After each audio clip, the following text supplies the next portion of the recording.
नकली इंजेक्शन बेचने वाले का बीजेपी कनेक्शन।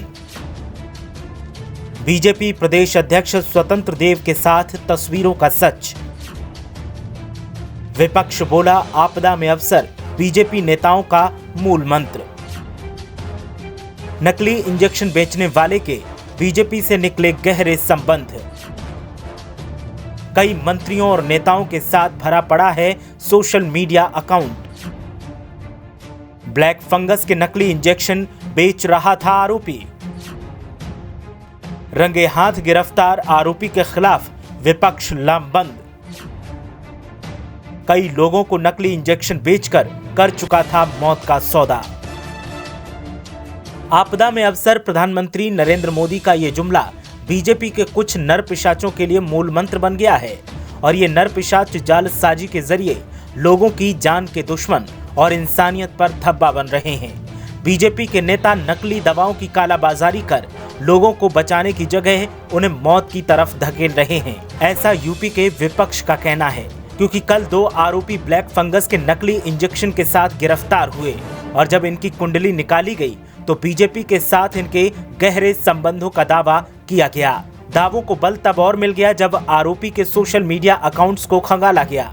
पता चला बीजेपी में ऐसा कौन सा नेता था जिसके साथ आरोपी का फोटो नहीं था और जिसके साथ आरोपी के घनिष्ठ संबंध फोटोओं से उजागर नहीं हो रहे थे।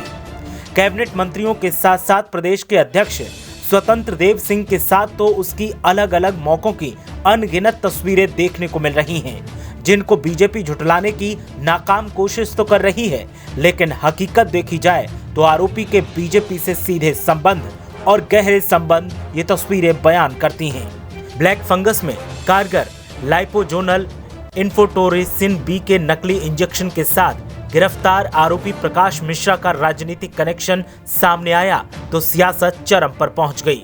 उसकी फेसबुक प्रोफाइल देखने पर इस बात से इनकार नहीं किया जा सकता कि वो बीजेपी के कार्यकर्ता नहीं है।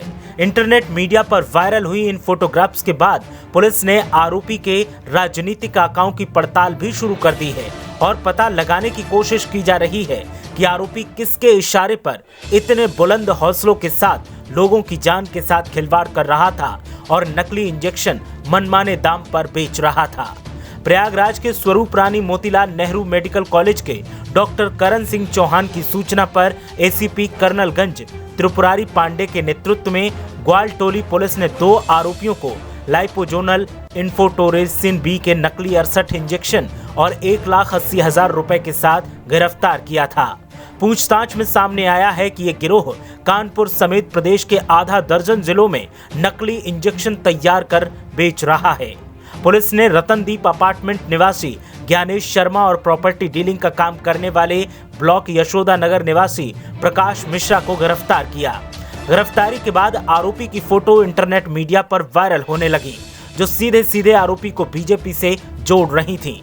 ऐसे में प्रकाश मिश्रा के फेसबुक अकाउंट को खंगाला गया तो पाया कि बायो में आरोपी ने खुद को बीजेपी कार्यकर्ता लिखा है। हालांकि जानकारों का दावा यह भी है कि आरोपी पहले बीजेपी की जिला स्तरीय कार्य समिति का सदस्य भी रहा है। प्रोफाइल में भी आरोपी ने प्रदेश बीजेपी अध्यक्ष के साथ अपनी फोटो लगाई है ताकि उसका राजनीतिक दबदबा बना रहे।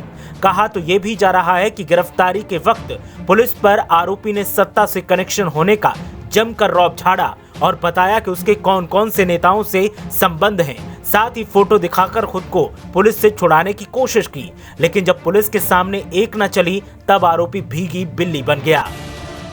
बीजेपी प्रदेश अध्यक्ष स्वतंत्र देव सिंह, कैबिनेट मंत्री डॉक्टर महेंद्र सिंह, न्याय विधि और ग्रामीण अभियंत्रण मंत्री ब्रजेश पाठक और बाबा रामदेव के साथ आरोपी की फोटो वायरल होने के बाद विपक्ष का कहना है कि आरोपी के खिलाफ सख्त जांच होनी चाहिए ताकि आरोपी के सिर पर किस आका का हाथ था वो भी पता लगाया जा सके।